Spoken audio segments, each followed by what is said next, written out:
Hello friends, अगर आप हमारे चैनल पर पहली बार आए हैं या आपने अभी तक हमारे चैनल को सब्सक्राइब नहीं किया है तो प्लीज़ इसे सब्सक्राइब कर लीजिए।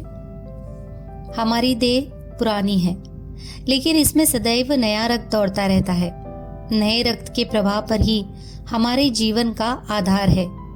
पृथ्वी की इस चिरंतन व्यवस्था में यह नयापन उसके एक एक अणु में, एक एक कण में, तार में बसे हुए स्वरों की भांति गूंजता रहता है। और यह 100 साल की बुढ़िया आज भी नवेली दुल्हन बनी हुई है। जब से लाला डंगामल ने नया विवाह किया है, उनका यौवन नए सिरे से जाग उठा है। जब पहली स्त्री जीवित थी तब वे घर में बहुत कम रहते थे। प्रातः से 10-11 बजे तक तो पूजा पाठ ही किया करते थे, फिर भोजन करके दुकान चले जाते। वहां से 1 बजे रात लौटते और थके मांदे सो जाते। यदि लीला कभी कहती जरा और सवेरे आ जाया करो तो बिगड़ जाते और कहते तुम्हारे लिए क्या दुकान छोड़ दूं या रोजगार बंद कर दूं। यह वह जमाना नहीं है कि एक लोटा जल चढ़ाकर लक्ष्मी प्रसन्न कर ली जाए। आज उनकी चौखट पर माथा रगड़ना पड़ता है, तब भी उनका मुंह सीधा नहीं होता। लीला बेचारी चुप हो जाती। अभी 6 महीने की बात है। लीला को ज्वर चढ़ा हुआ था। लाला जी दुकान जाने लगे तब उसने डरते डरते कहा, देखो मेरा जी अच्छा नहीं है, जरा सवेरे आ जाना। डंगामल ने पगड़ी उतारकर खूंटी पर लटका दी और बोले, अगर मेरे बैठे रहने से तुम्हारा जी अच्छा हो जाए तो मैं दुकान न जाऊंगा। लीला हताश होकर बोली, मैं दुकान जाने को तो नहीं मना करती, केवल जरा सवेरे आने को कहती हूँ। तो क्या दुकान पर बैठा मौज किया करता हूँ? लीला इसका क्या जवाब देती? पति का यह स्नेहहीन व्यवहार उसके लिए कोई नई बात न थी।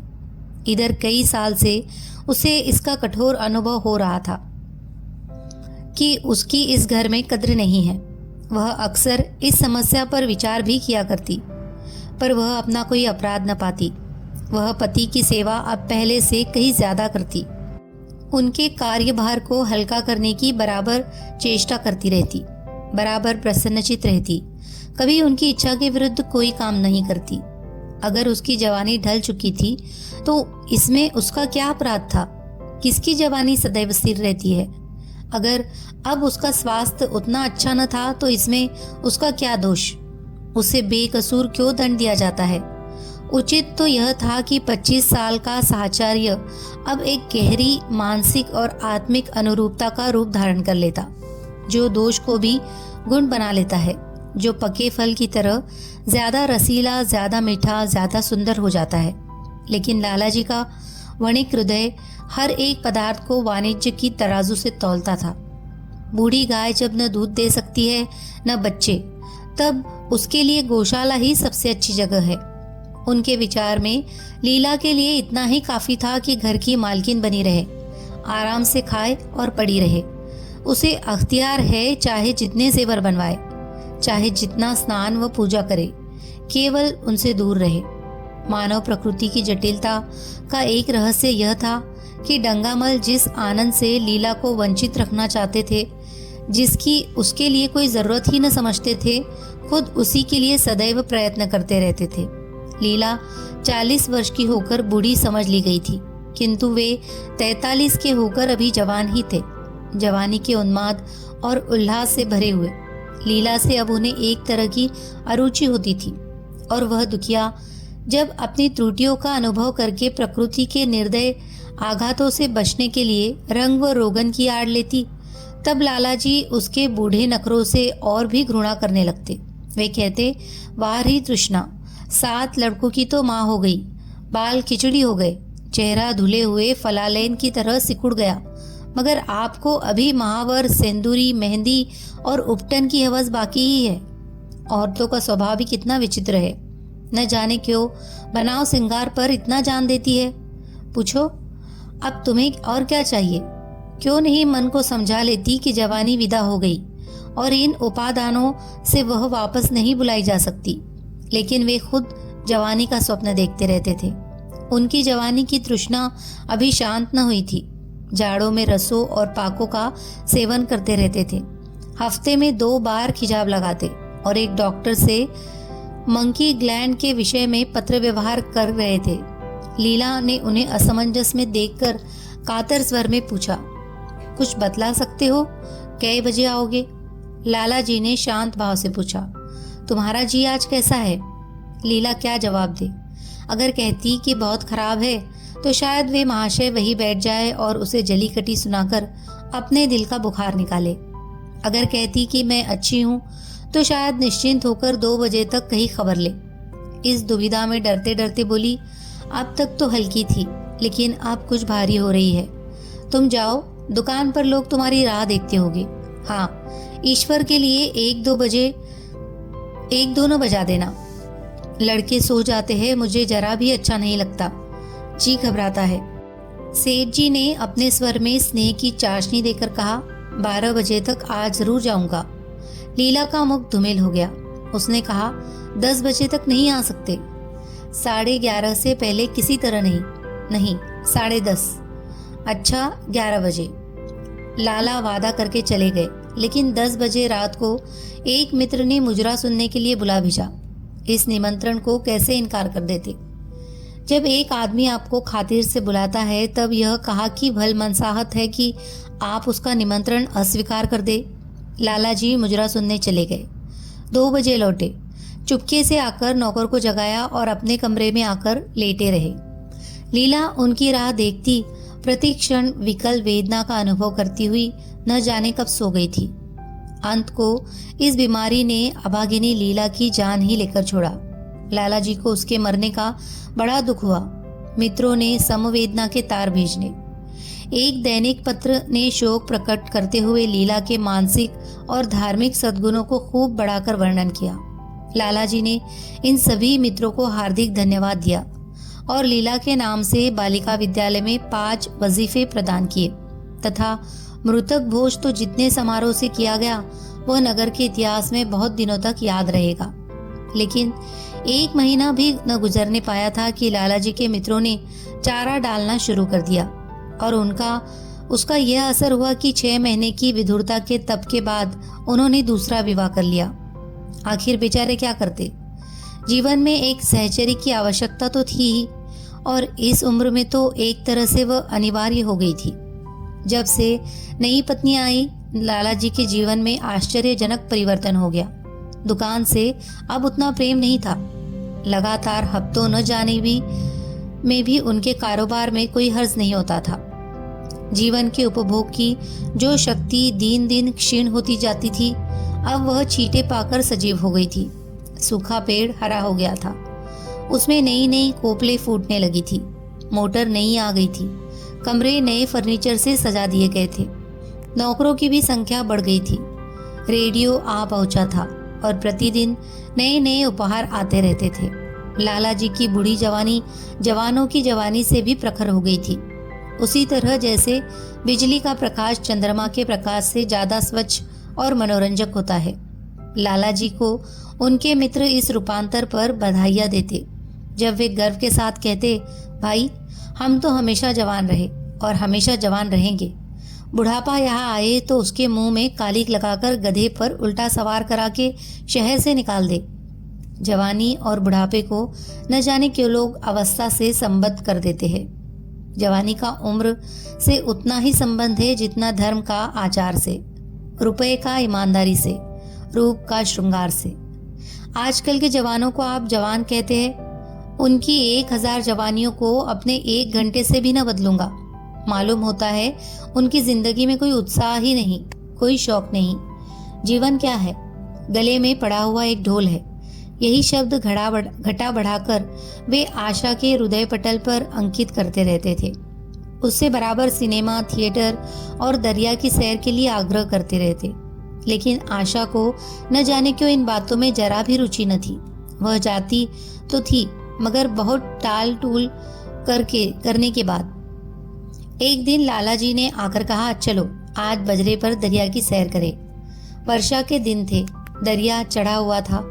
मेघमालाएं अंतरराष्ट्रीय सेनाओं की भांति रंग बिरंगी वर्दियां पहने आकाश में कवायद कर रही थी। सड़क पर लोग मलार और 12 मासा गाते चलते थे। बागों में झूले पड़ गए थे। आशा ने बेदिली से कहा, मेरा जी तो नहीं चाहता।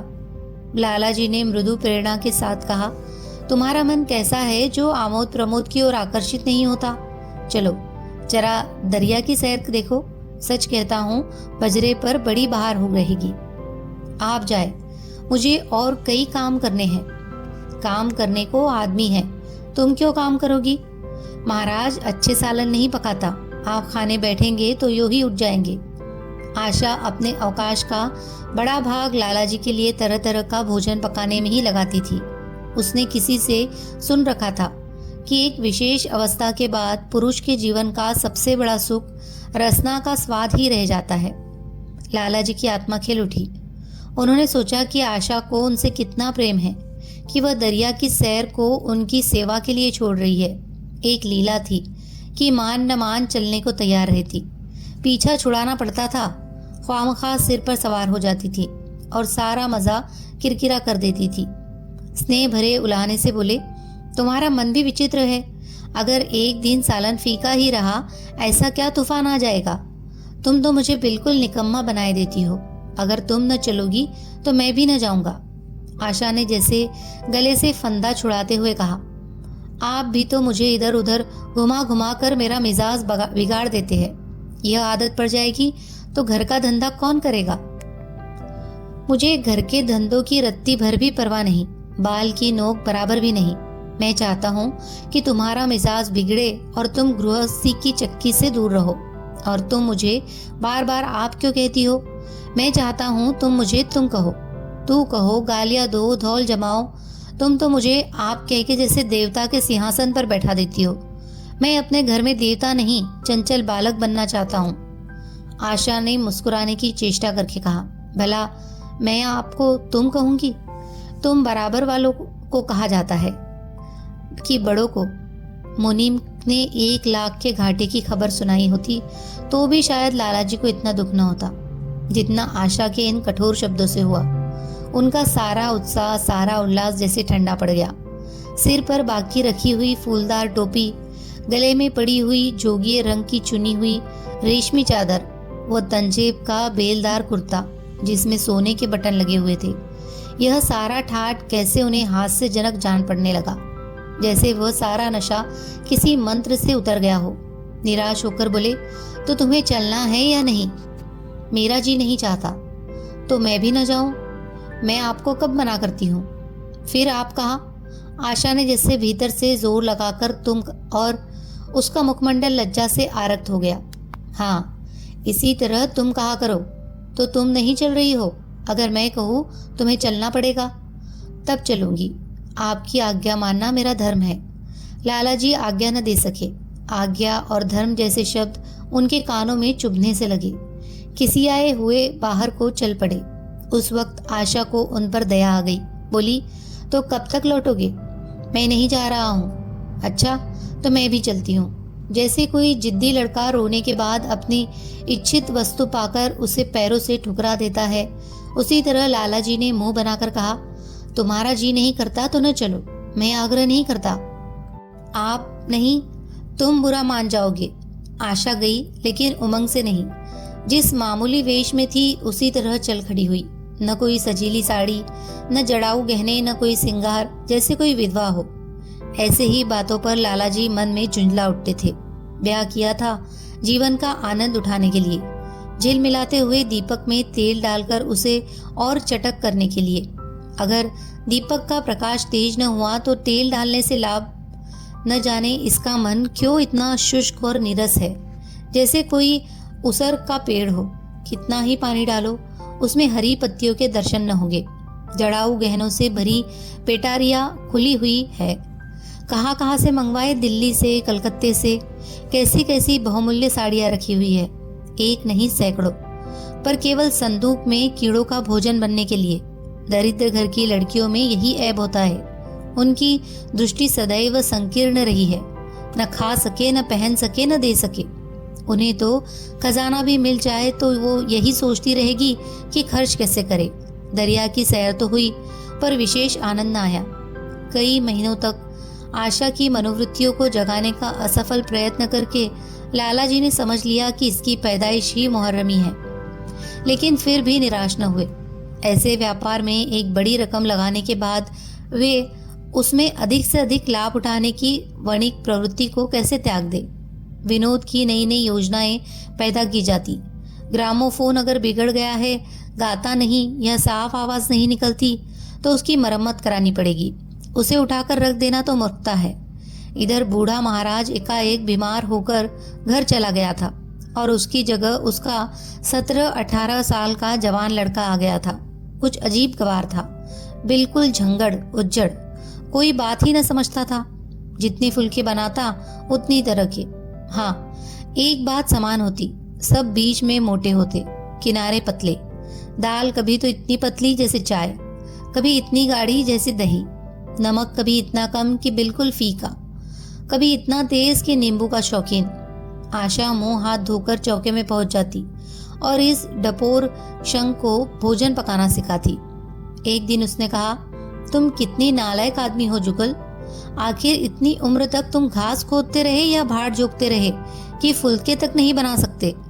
जुगल आंखों में आंसू भरकर कहता, बहू जी, अभी मेरी उम्र ही क्या है, 17वां ही तो पूरा हुआ है। आशा को उसकी बात पर हंसी आ गई। उसने कहा, तो रोटियां पकाना क्या 10-5 साल में आता है? आप 1 महीना सिखा दे बहू जी, फिर देखिए मैं आपको कैसे फुलके सिखा खिलाता हूँ कि जी खुश हो जाए। जिस दिन मुझे फुलके बनाने आ जाएंगे, मैं आपसे कोई इनाम लूंगा। सालन तो अब मैं कुछ कुछ बनाने लगा हूँ। क्यों? आशा ने हौसले बढ़ाने वाली मुस्कुराहट के साथ कहा, सालन नहीं, वो बनाना आता है। अभी कल ही नमक इतना तेज था कि खाया न गया, मसाले भी कचांधा आ रही थी।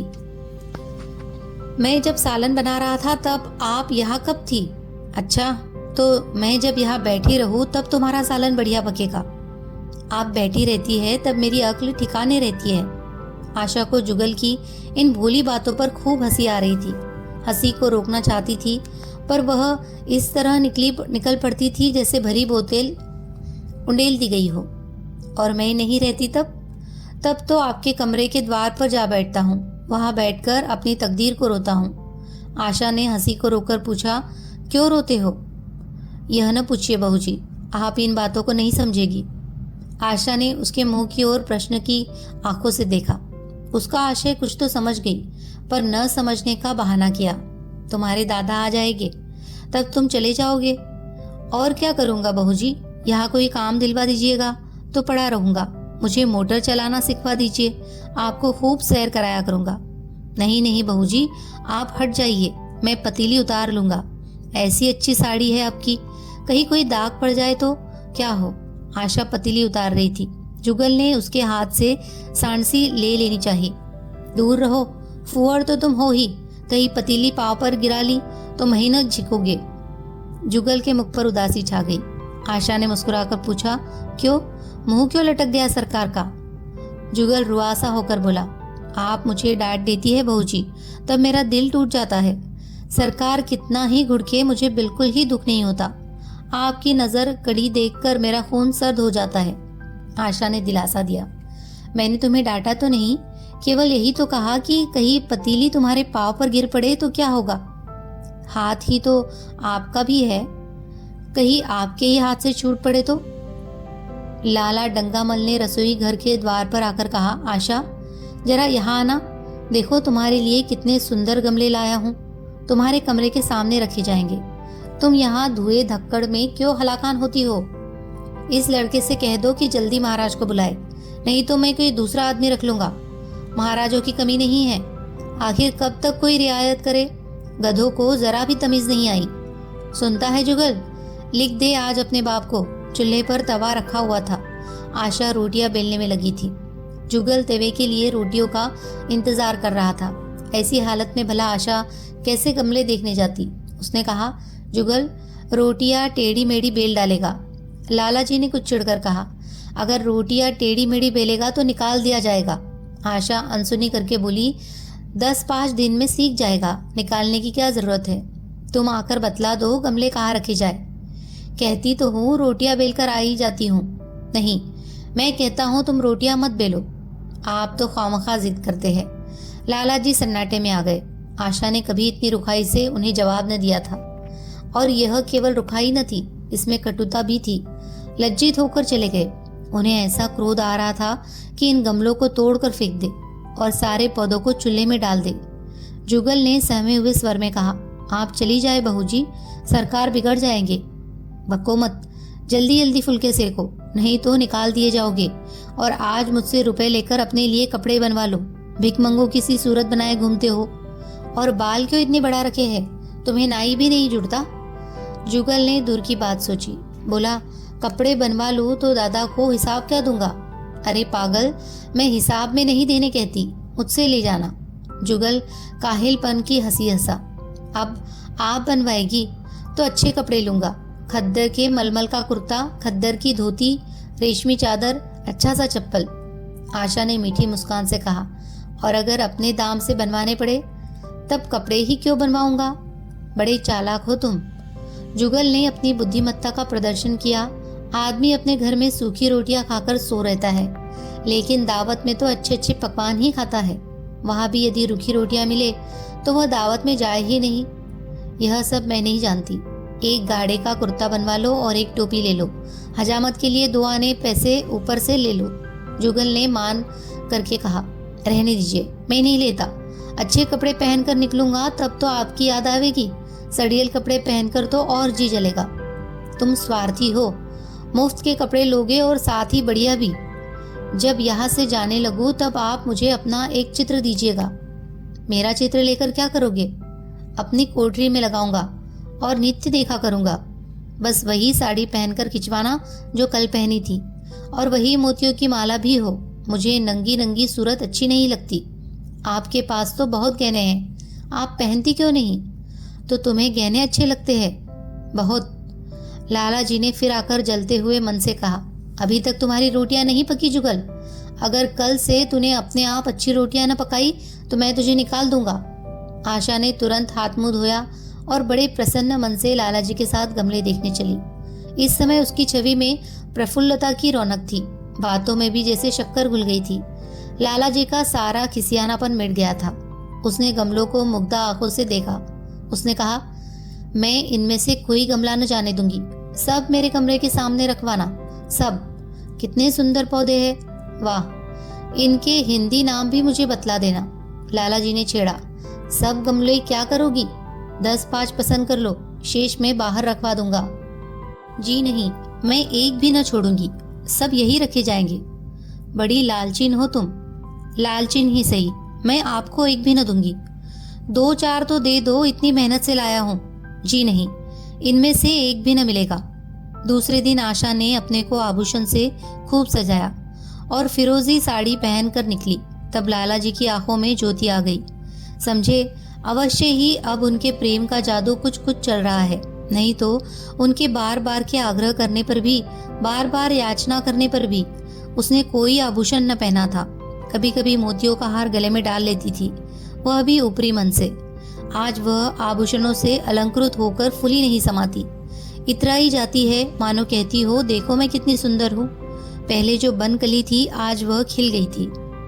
लाला जी पर घड़ों नशा चढ़ा हुआ था। वह चाहते थे उनके मित्र और बंधु वर्ग आकर इस सोने की रानी के दर्शनों से अपनी आंखें ठंडी करे, देखे कि वह कितनी सुखी, संतुष्ट और प्रसन्न है। जिन विद्रोहियों ने विवाह के समय तरह तरह की शंकाएं की थी, वे आंखें खोल कर देखे कि डंगामल कितना सुखी है। विश्वास, अनुराग और अनुभव ने चमत्कार किया है। उन्होंने प्रस्ताव किया, चलो कहीं घूम आए, बड़ी मजेदार हवा चल रही है। आशा इस वक्त कैसे जा सकती थी? अभी उसे रसोई में जाना था। वहां से कहीं 12-1 बजे फुर्सत मिलेगी, फिर घर के दूसरे धंधों पर सिर पर सवार हो जाएंगे। सैर सपाटे के पीछे क्या घर चौपट कर दे? सेठ जी ने उसका हाथ पकड़ लिया और कहा, नहीं, आज मैं तुम्हें रसोई में न जाने दूंगा।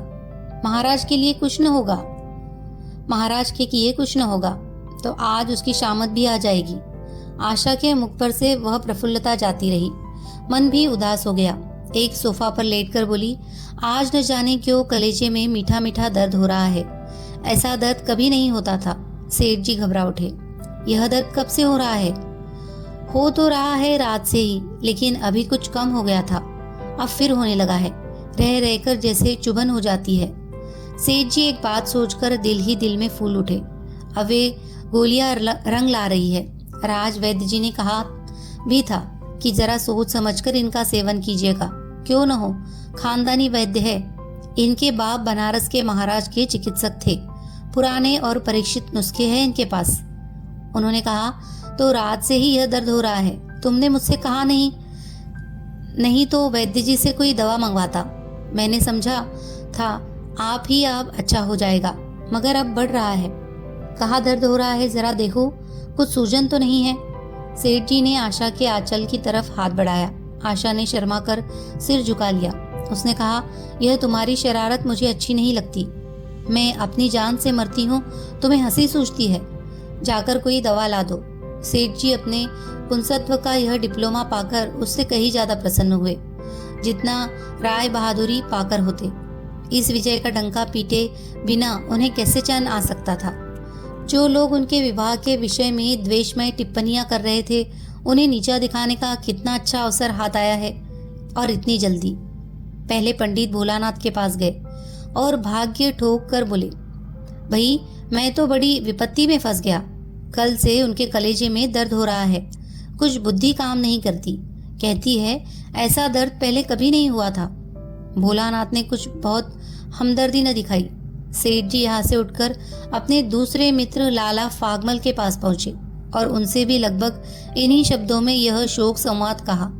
फागमल बड़ा शोधा था, मुस्कुराकर बोला, मुझे तो आपकी शरारत मालूम होती है। सेठ जी की बातें खिल गई। उन्होंने कहा, मैं अपना दुख सुना रहा हूँ और तुम्हें दिल लगी सूझती है। जरा भी आदमियत तुम में नहीं है। मैं दिल लगी नहीं कर रहा हूँ, इसमें दिल लगी की क्या बात है। वे है कमसिन कोमलांगी, आप ठहरे पुराने लठैत, दंगल के पहलवान। बस अगर यह बात न निकले तो मुझे मुंडा लो। सेठ की आंखें जगमगा उठी। मन में यौवन की भावना प्रबल हो उठी और उसके साथ ही मुख पर भी यौवन की झलक आ गई। छाती जैसे कुछ फैल गई। चलते समय उनके पग कुछ अधिक मजबूती से जमीन पर पड़ने लगे और सिर की टोपी भी न जाने कैसे बाकी हो गई। आकृति से बागपन की शान बरसने लगी। जुगल ने आशा को सिर से पांव तक जगमगाते देखकर कहा, बस बहू जी, आप इसी तरह पहने ओढ़े रहा करो, आज मैं आपको चूल्हे के पास न आने दूंगा। आशा ने नयन बाण चलाकर कहा, क्यों आज यह नया हुक्म क्यों? पहले तो तुमने कभी मना नहीं किया। आज की बात दूसरी है, जरा सुनो क्या बात है।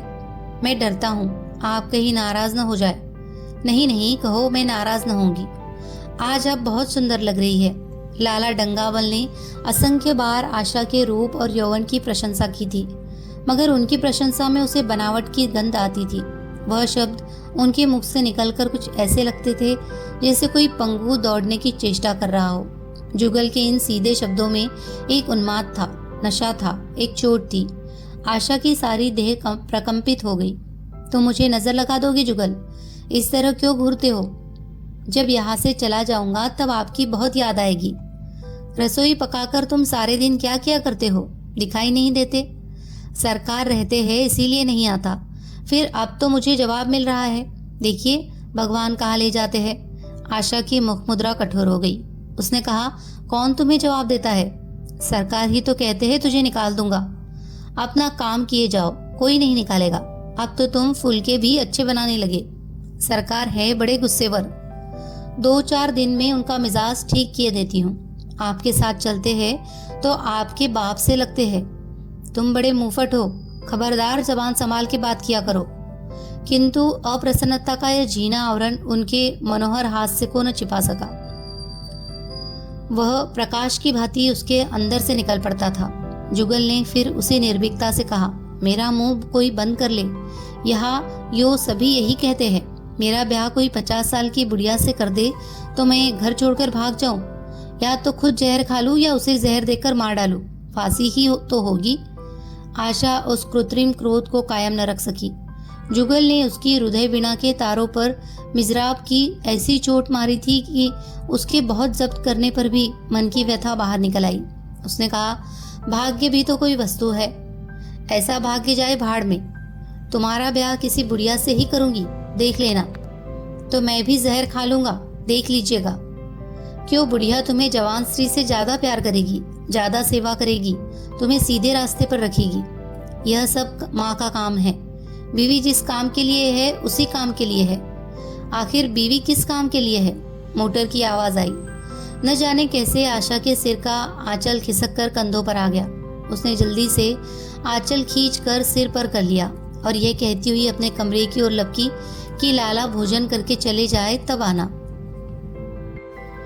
आप सुन रहे थे मुंशी प्रेमचंद की कहानी नया विवाह। कहानी अगर आपको अच्छी लगी हो तो प्लीज़ इसे लाइक कीजिए, शेयर कीजिए और कमेंट कीजिए। धन्यवाद।